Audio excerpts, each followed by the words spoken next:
Jericho kahit late na, ibinahagi niya sa publiko ang mga naganap sa Africa noong nakaraang kaarawan niya, tunghayan natin.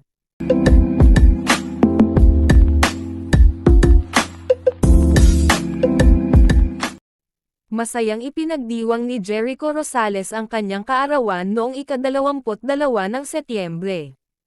Hindi niya napigil ang ibahagi sa publiko ang masasayang kaganapan mula sa kanyang espesyal na araw. Maraming netizens ang natuwa at kinilig sa mga nakita nilang larawan at video online. Isa sa mga tampok na eksena ay nang mapasayaw niya ang kanyang kasintahan na si Janine Gutierrez.